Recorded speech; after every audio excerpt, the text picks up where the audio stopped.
안녕하세요. 우리가 지금 하넨베르크의 자연신학을 강독하고 있습니다. 첫 번째 아티클을 읽고 있어요. 그 제목이 이렇습니다. 과학자들에게 던지는 신학적 질문들. 몇 가지 파넨베르크가 신학자로서 자연과학에 던지는 질문이 나오는 겁니다. 오늘 우리가 읽고 있는 그 대목은 바로 여기에 해당합니다. 영혼과 시공간. 하나님의 영혼성을 얘기하잖아요. 그게 시공간은 물리학이 얘기하는 거 아닙니까? 이 두 관계가 연결될 수 있냐 하는 거죠.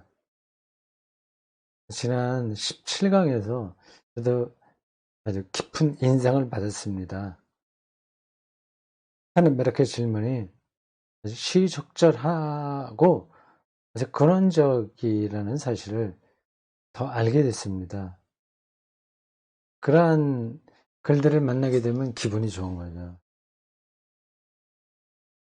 우리의 시야가 이렇게 넓어지는 느낌이 드는 겁니다. 모든 살아있는 글들은 그러한 속성이, 성격이 있습니다.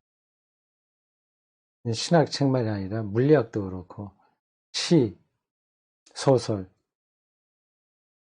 에세이, 모든 글들이 다 얼마나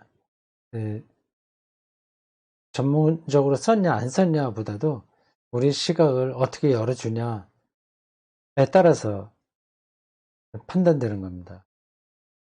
이러한 하늘미라클 글들은 우리의 시야를 새롭게 해줘요.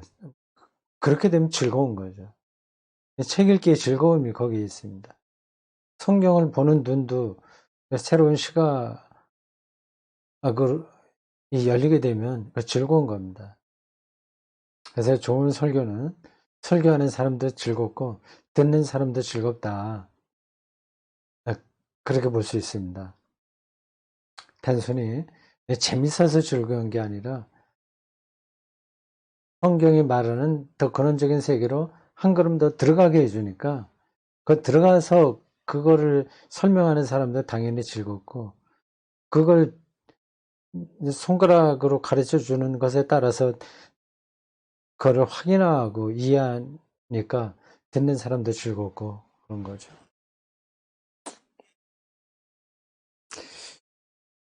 자, 여기 오늘 18강입니다. 52쪽 중간 패러그래프입니다. 오늘은 조금 속도를 내서 요 첫 번째 아티클을 다 마칠까 합니다. 과학자들에게 던지는 신학적 질문들입니다.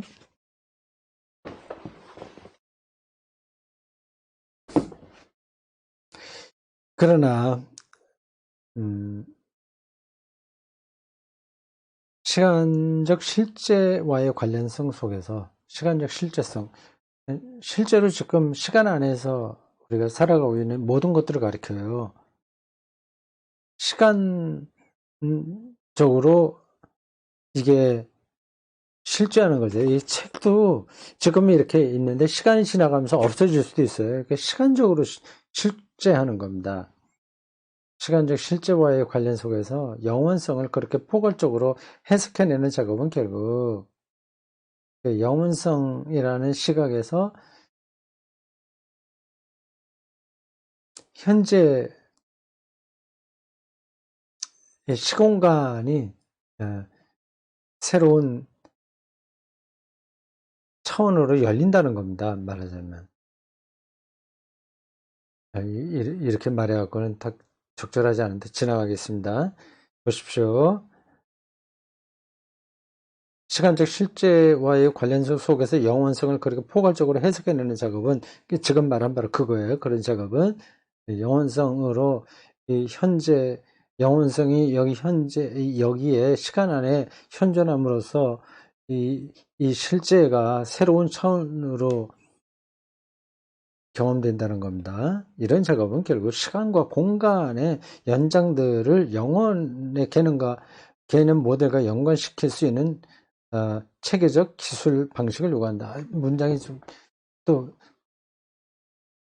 이렇게 관념적이죠. 연장들이라고 할 때 extensions, 연장, 시간이 연장된다. 공간이 이렇게 늘어난다, 좁혀진다. 뭐 그런 걸 얘기하는 겁니다. 그냥 지나가겠습니다. 그 모델이 영혼의 개념 모델, 그게 뭐냐 하는 것 다 우리가 따라가야 되는데 우리 얘기 좀 벅찬 이야기예요. 넘어가겠습니다. 그 모델이 시간과 공간의 수학적 구조를 포함해 내려면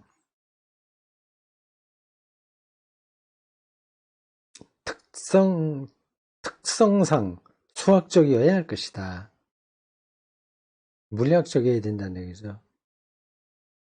보쿰 대학의 독일 수학자 균터 에발트는 그와 같은 모델을 개발하고 있는 중이다. 그런가요? 그 모델은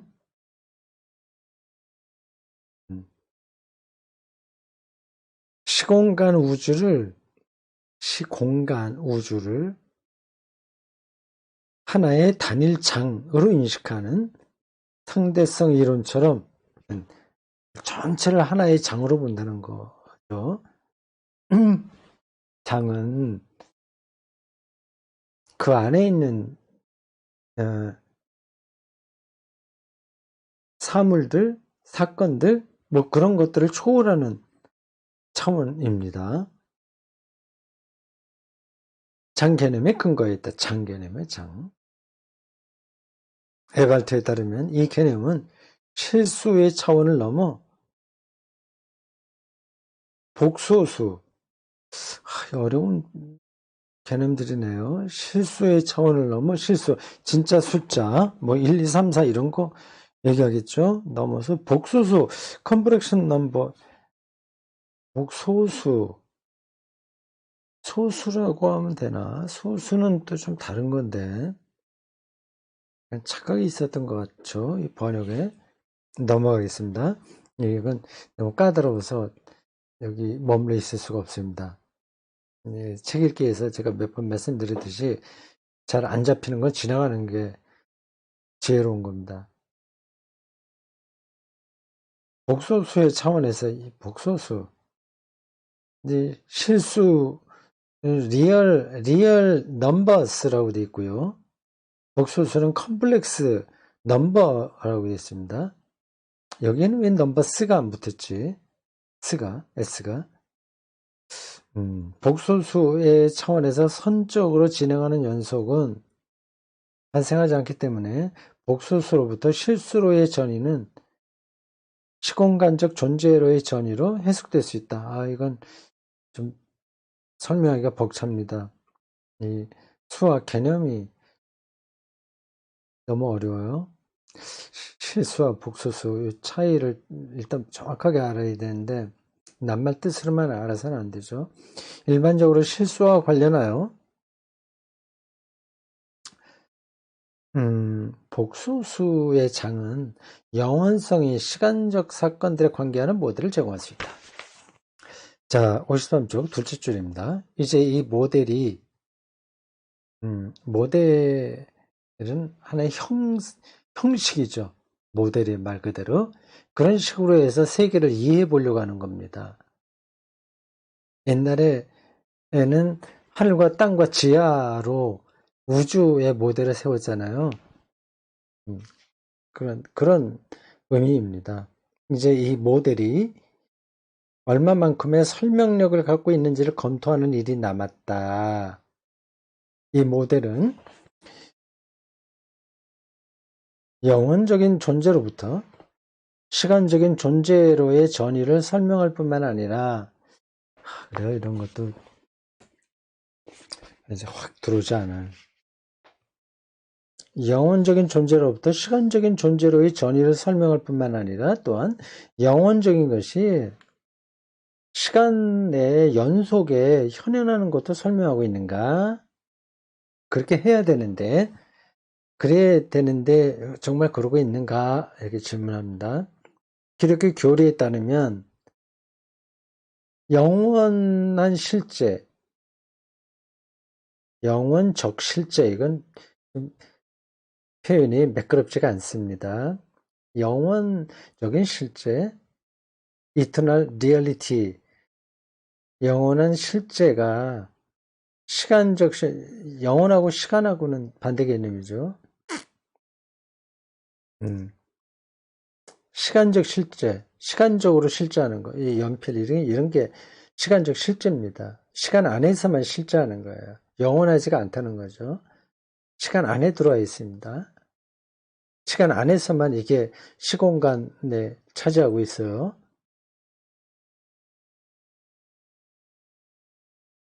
영원한 실제가 시간적 실제 속에 현현하는 것은 종말이 완성해야 일어날 것이지만,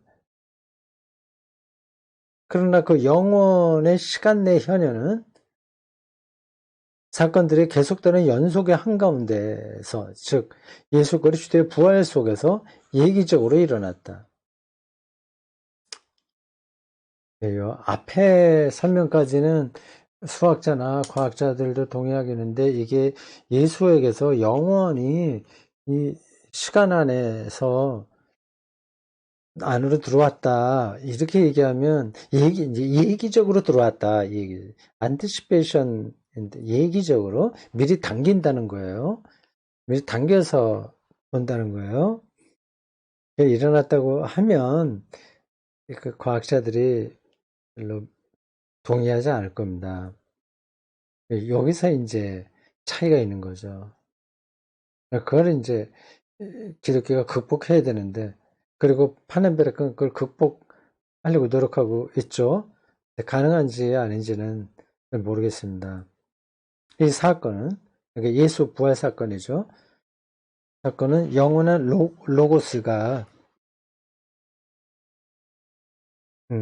예수 사건이 아니라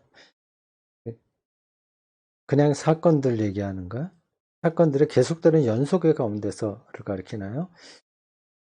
적어두고 다시 보겠습니다. 그 문장이에요. 이 사건은 영원한 로고스가 태초에 말씀에 계시니라 할 때 그 로고스입니다. 말씀이에요. 로고스가 예수 안에 수육하였다고 기독교 공동체가 말한다.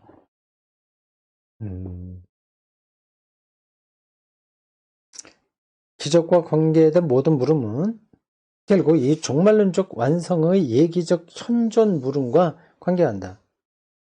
성경에 그 기적에 대한 이야기가 제법 많이 나오지 않습니까? 아니, 이게 일어났냐, 아니냐, 뭐 그런 문제가 되는데, 이런 물음은 결국 종말론적 완성의 예기적 현존 물음과 관계된다. 종말론적 완성을 미리 당겨서 지금 여기서 질문하는 게 바로 기적에 관계된 질문이다고 하는 겁니다. 좀 복잡하죠, 이 말이요. 예.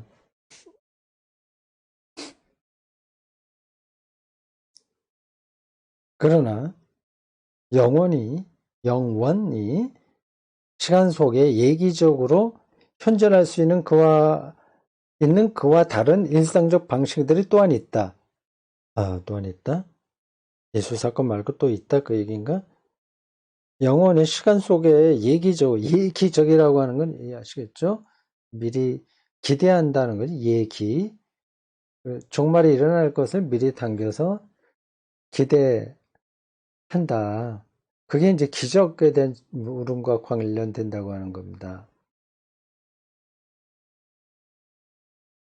그러니까 성경에 나와 있는 기적 이야기는 정말 말도 안 되는 게 일어났어? 아니야. 뭐 그런 거를 말하려고 하는 게 아니죠. 종말로 좀 완성에 대해 예기적 통찰을 가리키는 겁니다.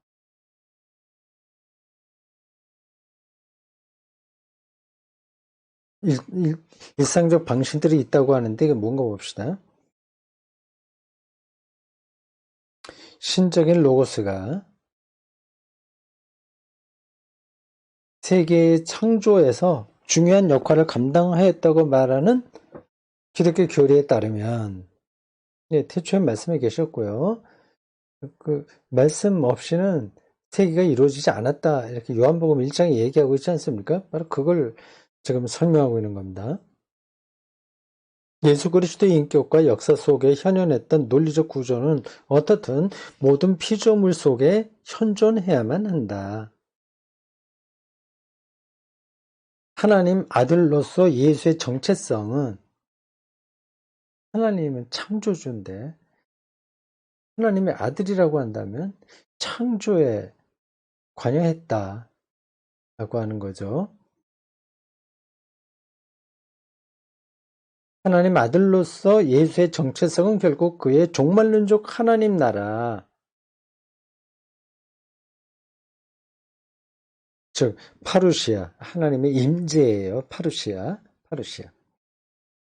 속에서 확증되었듯 모든 사물들의 본질은 현재 단지 얘기적으로만 실현될 뿐이고,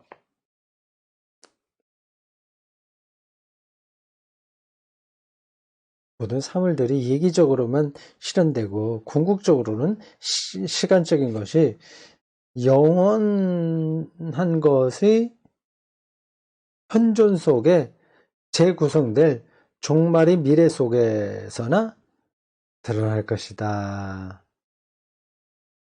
무슨 말인지 잘 모르겠죠? 까다롭죠? 골치 아프긴 합니다. 머리에 쥐가 날라고 하죠. 어렴풋이는 느끼실 겁니다. 지금까지 읽었던 것을 잘 따라오셨다면 그냥 어떤 걸 얘기하려고 하는 거다 하는 거는 좀 느낄 수 있습니다. 됐고요.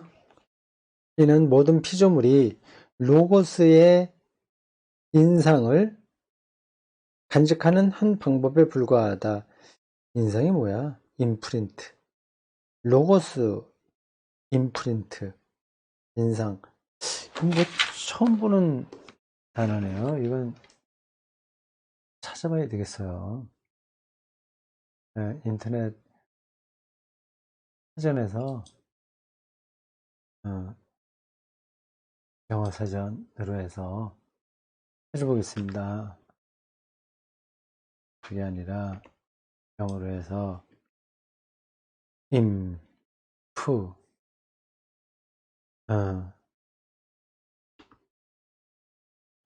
린트, 그걸 인상이라고 해요. 뭐 이렇게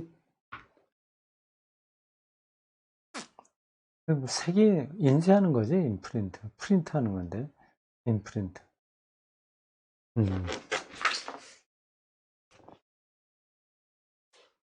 근데 그걸 왜 인상이라고 했지? 뭐 완전히 관계가 없는 단어가는 아닌데, 로고스가 내는 자국을 가리키잖아요. 이 모든 피조물이 로고스의 흔적을 간직하는 한 방법에 불과하다. 그와 더불어 피조물의 진화 과정을 통해 하나님의 영과 로고스가 점점 더 참여도를 높여가면서 시간적인 것 속에 영원적인 것이 종말론적 현존으로 근접해 들어가려는 경향이 있다고 보인다.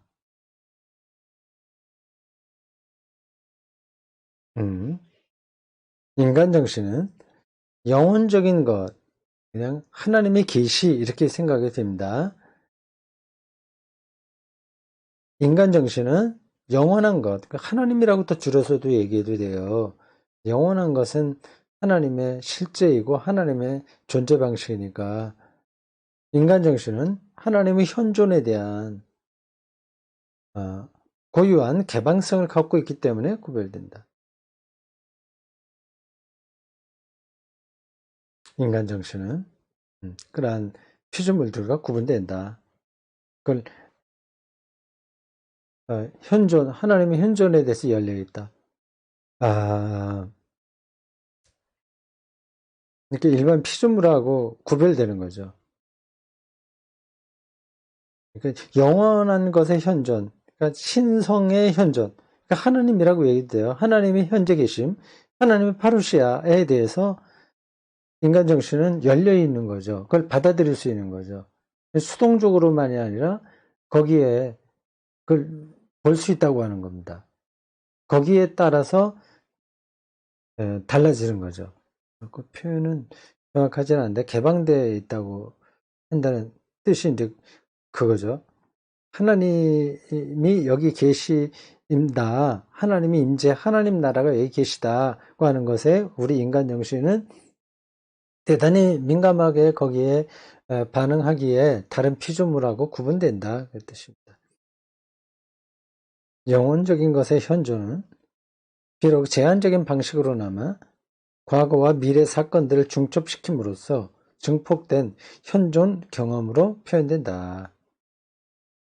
영의 신비한 힘을 통하여서 영원한 로고스에 인간 정신이 참여한다는 사실은 또한 피조된 세계에 대한 인간 지식의 가능성과 특별한 특성을 설명한다고 보인다.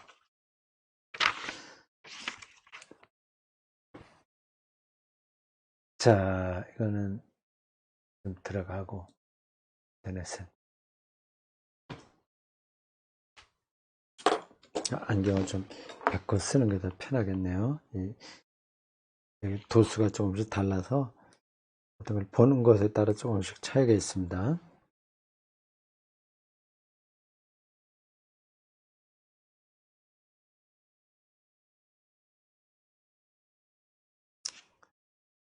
삼위일체론적인 54쪽입니다. 관점에서 볼 때 세계 창조에서 로고스와 영의 활동은 함께 관계하고 있다.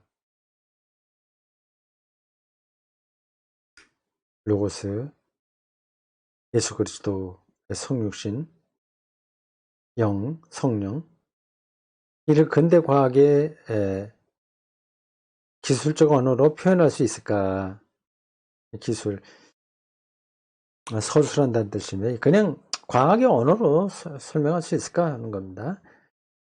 질문하는 거죠. 고대 철학적 로고스로는 현대 정보 이론을 통하여 재공식화될 수 있다고 보는 바이체커의 관점을 따른다면 이런 차원까지 철학과 물리학의 관계를 생각할 수 있다면 좋은데 제가 아직 그걸 설명하기가 힘듭니다.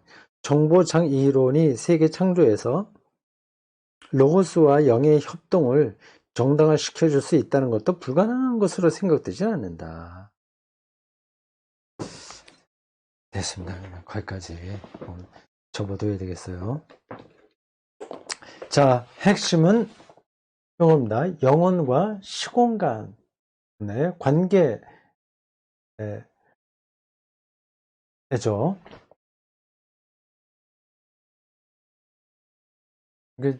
물리학은 시간과 공간 안에 있는 것들을 다루고 있지 않습니까? 그러니까 거기서 실제가 뭐냐 하는 것을 찾는 학문이잖아요. 거기에 기독교가 그리고 유대교와 더불어서 같이 이야기하고는 성서에 하나님의 영원성으로 그 실체를 밝히는데 어떤 접촉점, 그게 있을 수 있냐? 그런 질문인 겁니다. 근데 굉장히 뒷부분에서 까다롭게 설명이 되어갖고, 여러 가지 그 개념들, 소수, 실수, 복소수, 이렇게 나오니까 정신이 하나도 없네요. 예. 기본 구조는 우리가 알 수 있습니다.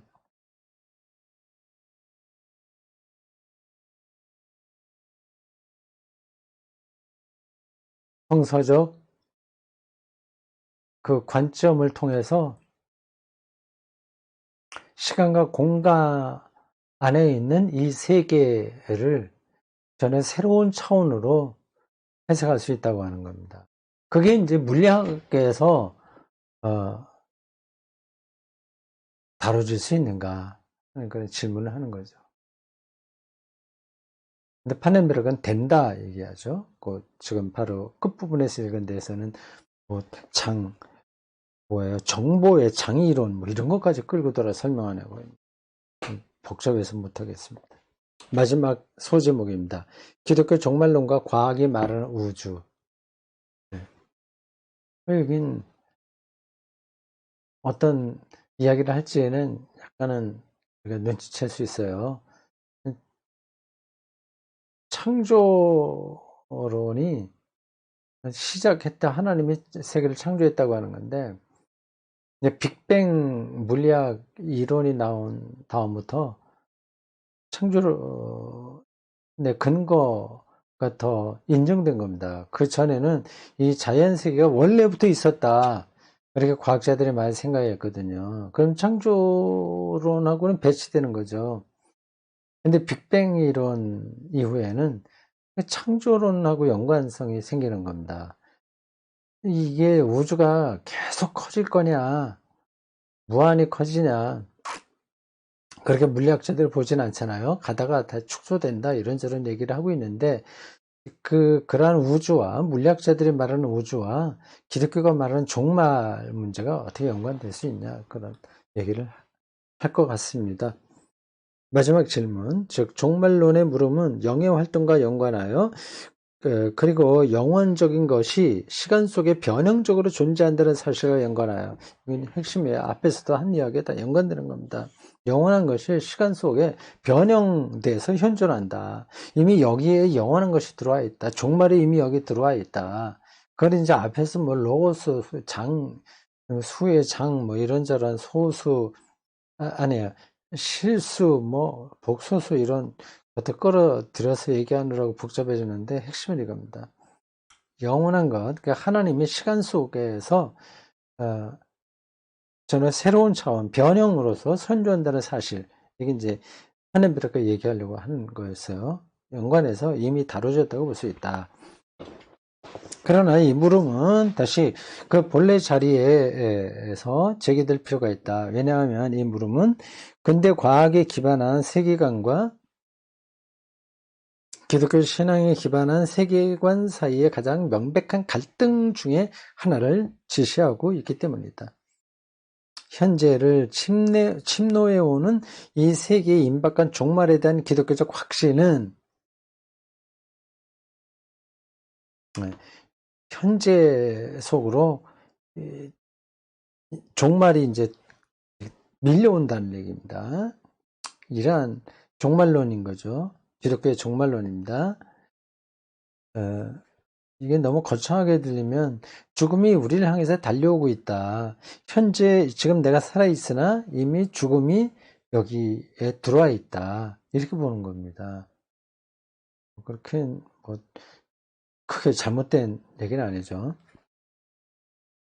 이런 확신은 우주가 이미 수십억 년 이상이나 계속해서 존재해왔다는 과학의 외삽적 추론과 일치점을 찾을 수 있을 것인가. 외삽적 추론아, 이게 참 어려운 단어라고 제가 앞에서도 한번 얘기했는데, 외삽적이다, 좀 이질적이다, 그런 뜻처럼 들리죠. 지나갑시다. 이 물음에 쉽게 대답할 수는 없다고 보인다. 상당히 오랜 시간이 흘러, 아이고, 지금 이렇게 오늘따라서 안경이 잘 안 맞죠? 이게 더 나은가? 이 물음에 쉽게 대답할 수는 없다고 보인다. 상당히 오랜 시간이 흘러 어느 미래의 어느 시점에선가 생명의 조건들이 우리 행성 위에서 더 이상 유지될 수 없을 것이라는 과학적 예측들은, 그건 맞죠. 지구의 완전 끝이 나니까 평소의 종말론과 비교에 등의 대상이 되지 않는다. 그 지구가 끝장나는 거로 그 종말론이 타당하다, 이렇게 말할 수는 없다는 겁니다. 한편 일부 사람은 과학적 통찰에 기반하여 발전을 거듭하고 있는 이 시대에 더 이상 어떤 의미성을 담지하지 못한다고 여겨지는 요소들은 종교 전통들로부터 재빠르게 삭제해버리고 있는 시대. 말이 이렇게 복잡해. 현대 과학에서 이렇게 큰 의미가 있다고 볼 수 없는 것들은 다 교리에서 빼버리자는 얘기입니다. 종말론 같은 것들은 필요 없다는 얘기예요. 이제 그런 시도가 있는데, 하지만 아마도 우리는 영혼과 시간이라는 중요한 문제들 속에 내재된 갈등을 받아들이고 이 갈등을 인간 경험과 깨달음의 보다 깊은 복잡성들 속으로 인간 정신의 투과에 들어갈 수 있는 도전적 기회로 받아들여야 할 것으로 생각된다. 그거를 제거해버리면 안 된다는 겁니다. 오히려 이런 복잡성들, 정말 그러잖아요. 도대체 다 이해가 안 되는 것들이 뒷범벅이 되어 있지 않습니까? 그러니까 기독교 정말로는 그런 속으로 뛰어들어가는 도전적 기회로 받아들여야지 과학과 이 종교의 갈등을 쉽게 던져버리면 안 된다. 얘기입니다. 시간과 영혼에 관련된 물음에 수반된 난제들을 바꾸면 과학과 하나님 사이에 관련된 수반된 난제들을 보다 구체적으로 탐구에 들어감으로써 근대 과학을 통해 기술되고 있는 자연 세계에 대한 해석이 모든 과학이 지금 그걸 하고 있는 거예요. 자연 세계에 대한 해석이에요. 해석이 언젠가 성서적 종말론을 만족시킬 만한 방식으로 포괄하게 되는 날을 꿈꾸어 보는 것도 전혀 부질없는 공상으로 생각될 수는 없다고 나는 생각한다. 파네베르크의 주장입니다. 방금 앞에서 말씀드렸듯이 창조론이 빅뱅 이전까지는 설득력이 없었습니다. 자연은 옛날부터 원래부터 그렇게 있는 거지 언제 어느 시점에 만들어진 게 아니다 하는 게 일반적인 세계관이었습니다. 근데 빅뱅은 분명히 어느 시점에 이게 만들어졌다고 하는 것을 과학적으로 논증하지 않았습니까? 마찬가지로 이렇게 과학이 쭉 발전해 나가다 보면 이것도 다 인간 정신과 연관된 건데 기독교의 종말론의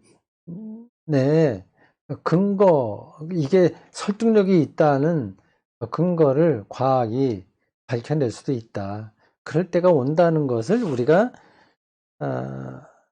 내다보는 것도, 그래 꿈꾸는 것도 그 공상이 아니다. 부질없는 공상이 아니다. 그 얘기입니다.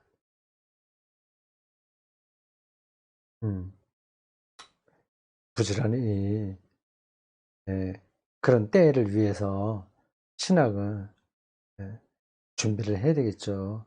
자기 해명을 더 잘하고 성서적 전통에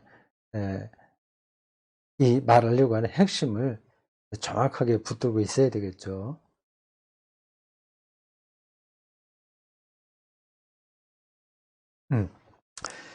자, 됐습니다. 오늘 여기까지 하겠습니다. 다음 19강서부터는 새로운 아티클로 넘어갑니다. 좀 앞에는 이제 서론적인 거였어요. 전반적으로 과학자들에게 신학자가 던지는 질문이었습니다.